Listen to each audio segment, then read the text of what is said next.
विधानसभा चुनाव की तैयारियां जोरों शोरों पर चल रही है। ऐसे में दोस्तों हम बड़ी अपडेट से हम आपको रूबरू करवाने वाले हैं। किस टिकट फॉर्मूले पर अपनी बात रखी गहलोत सरकार ने और अशोक गहलोत ने किस प्रकार के संकेत दिए। उन्होंने चौथी बार सीएम बनने के भी संकेत दे दिए हैं।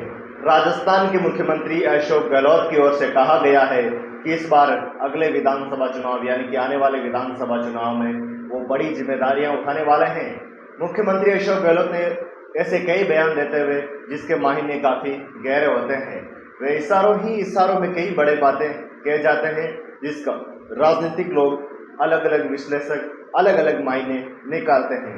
दोस्तों कांग्रेस की हुई एक अहम बैठक के बाद सीएम अशोक गहलोत ने एक बड़ी बात कही। उस बात के कई मायने निकाले जा रहे हैं। कांग्रेस वॉर रूम में हुई बैठक में सीएम अशोक गहलोत ने जो बड़ी बात कही थी उसके बाद लोग इसके अलग अलग मायने अलग अलग विश्लेषक अलग अलग बयान निकाल रहे हैं। दोस्तों जहां कांग्रेस कह रही है कि इस बार युवाओं को टिकट देंगे, उसी की अपडेट के अनुसार देखा जाए तो इस बार राहुल गांधी ने कहा और कांग्रेस पार्टी ने कहा कि 50% तक इस बार राजस्थान में युवाओं को टिकट दिए जाएंगे।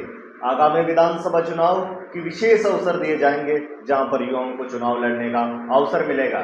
अशोक गहलोत ने राहुल गांधी का हवाला देते हुए कहा कि इस बार 50% टिकट युवाओं को दिए जाएंगे, जबकि गहलोत खुद कहते हैं जो कि 90 साल के आस प्रत्याशी युवा बता रहे हैं। उन्होंने कहा कि जो 90 साल के प्रत्याशी वो भी युवा है। ऐसे में इस बार कांग्रेस की अलग रणनीति रहने वाली है। 50% से ज्यादा इस बार राजस्थान में कांग्रेस युवाओं को टिकट देने जा रही है। वही जो बड़ी अपडेट निकल आ रही है कि बीजेपी ने भी राजस्थान विधानसभा चुनाव से पहले एक खास रणनीति बनाई है। बहुमत से अधिक सीटें जीतने के लिए मैदान में उतार सकते हैं कई सांसद। इस वक्त की जो बड़ी खबर निकल कर आ रही है, बीजेपी कई बड़े सांसदों को मौका दे सकती है। विधानसभा चुनाव अभियान से जुड़े एक राष्ट्रीय पदाधिकारी ने बताया कि इस बार बीजेपी पार्टी की पिछले 6 महीनों में 3 बड़े सर्वे कराए गए, जिसमें उन्होंने देखा गया कि एक निजी सर्वे और 2 खुद की पार्टी के सर्वे करवाए गए, जिसके अंदर उन्होंने कई सांसदों को भी इस बार राजस्थान विधानसभा चुनाव लड़ाए जाने की बात कही।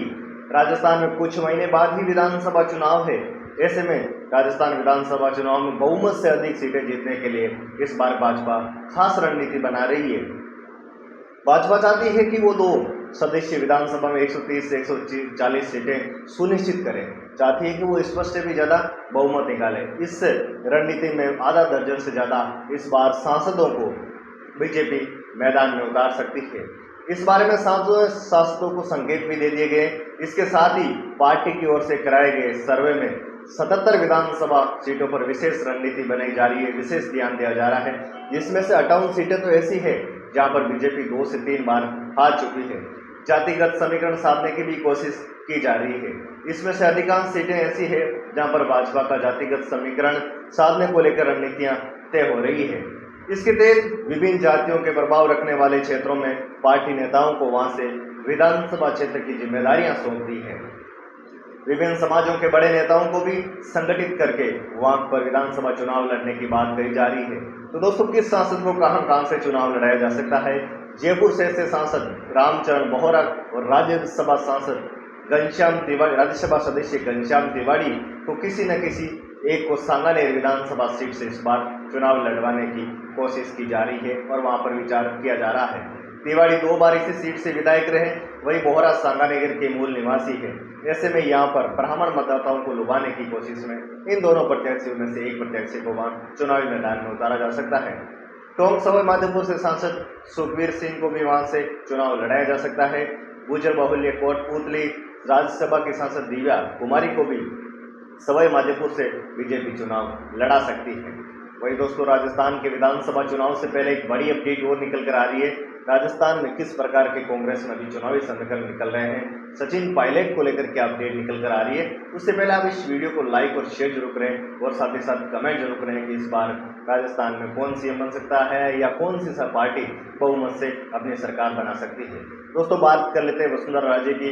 बीजेपी लगातार उनको दरकिनार करती हुई नजर आ रही है। क्या वसुंधरा राजे बीजेपी से अलग भी हो सकती है? ऐसी खबरें निकल कर आ रही है कि वसुंधरा राजे अपनी अलग से पार्टी बना सकती है। राजस्थान विधानसभा चुनाव को लेकर बीजेपी ने हाल ही में 2 समितियां गठित की है, जिसमें से दोनों समितियों में से पूर्व मुख्यमंत्री वसुंधरा राजे का नाम गायब है, जिसको लेकर उनके समर्थकों में काफी नाराजगी भी देखी जा रही है। बीजेपी को इन चुनाव समितियों के लिए इसलिए महत्वपूर्ण माना जाता है कि इन दोनों समितियों में वसुंधरा राजे का नाम नहीं है। एक बार फिर से एक और समिति गठित होने वाली है, उसमें क्या वसुंधरा राजे का नाम आ सकता है? हालांकि बीजेपी का कहना है कि वसुंधरा राजे बड़ी नेता है, वो चुनाव प्रचार प्रसार करने जरूर जाएगी। इस पूरे मामले के अनुसार देखा जाए, वहीं दूसरी तरफ कांग्रेस के भी राजस्थान में भी नाराजगी चल रही है, लेकिन सचिन पायलट को कांग्रेस वर्किंग कमेटी का शामिल कर लिया गया, जिसके बाद कांग्रेस वर्किंग कमेटी की जो लिस्ट आई है उसमें सचिन पायलट का नाम शामिल है। जहां कांग्रेस सचिन पायलट को साथ लेकर चलने की कोशिश कर रही है, वहीं बीजेपी वसुंधरा राजे को दरकिनार करती हुई नजर आ रही है। कांग्रेस और बीजेपी की बात करें तो अभी कांग्रेस और बीजेपी में जिस प्रकार की खलबली मची हुई है, अलग नेता, कोई नेता कुछ बयान दे रहा है, कोई नेता कुछ बयान दे रहा है, लेकिन कांग्रेस ये चाहती है कि वो एकजुट होकर चुनाव लड़े। लेकिन क्या बीजेपी में भी इस प्रकार का एकजुट देखने को मिल सकता है? बीजेपी पहली बार राजस्थान में कैंपेनिंग कमेटी की घोषणा करने वाली है। चुनाव में बीजेपी की कैंपेनिंग कमेटी के बाद महत्वपूर्ण ये माना जाता है कि क्या उस कैंपेनिंग कमेटी में वसुंधरा राजे का नाम होगा। अगर वसुंधरा राजे का उसमें भी नाम नहीं हुआ तो फिर राजस्थान में बड़ा खेला हो सकता है। लेकिन दोस्तों, राजस्थान विधानसभा चुनाव की तैयारियां जोरों शोरों पर चल रही है।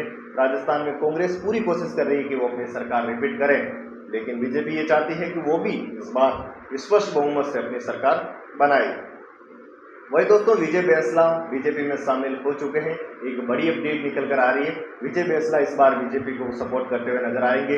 बीजेपी की खास रणनीति वहां से तैयार की जा रही है और वो किस सीट से चुनाव लड़ने की कोशिश करेंगे। उन्होंने ये भी कहा कि उनका 153 सीटों पर टारगेट है।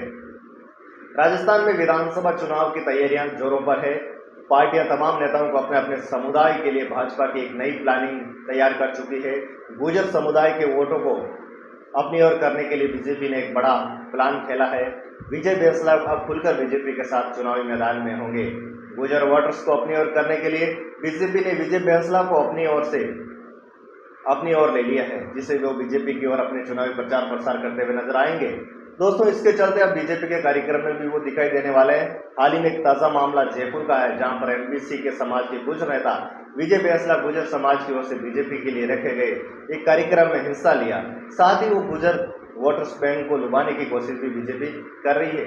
विजय बैंसला विधानसभा चुनाव लड़ेंगे और वो इस बार बीजेपी की ओर होंगे। हालांकि गुर्जर समाज का सपोर्ट कांग्रेस को काफी रहता है, लेकिन बीजेपी भरसक कोशिश कर रही है कि किसी न किसी प्रकार से वो बीजेपी की ओर लाया जाए। दोस्तों, राजस्थान विधानसभा चुनाव की तैयारियां और जिस प्रकार की अपडेटें निकल कर आ रही है, हम आपको रोजाना इसी प्रकार की अपडेट से रूबरू करवाते रहेंगे, तो आप हमारे चैनल से जरूर जुड़ें। वही दोस्तों, 3 दशक से जहां पर कांग्रेस जिस सीट पर नहीं जीत आई, उस सीट की भी बात कर लेते हैं। दोस्तों, राजस्थान के पाली जिले की राजसमंद लोकसभा क्षेत्र के जैतारण विधानसभा सीट ऐसी है जहां पर पिछले 3 दशकों से कांग्रेस अपना खाता नहीं खोल पाई है। 1985 के बाद इस सीट पर अभी तक कांग्रेस नहीं जीत पाई है। ऐसे में क्या बीजेपी और कांग्रेस का कांग्रेस इस बार बीजेपी के गढ़ में सेंधमारी कर पाएगी? दोस्तों, पाली जिले की जैतारण अभी जो विधायक है अविनाश गहलोत बीजेपी की टिकट से पहले और प्रमुख दावेदार हैं।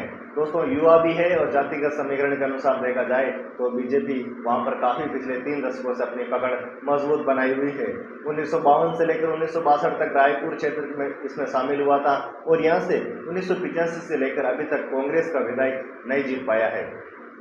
वहीं दोस्तों, बात कर लेते हैं राजस्थान विधानसभा चुनाव से पहले थर्ड फ्रंट की कि हनुमान बेनीवाल का इस बार राजस्थान विधानसभा चुनाव में क्या प्लान रह सकता है।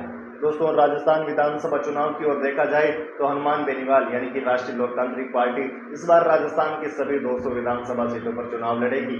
तो ऐसे में कहीं ना कहीं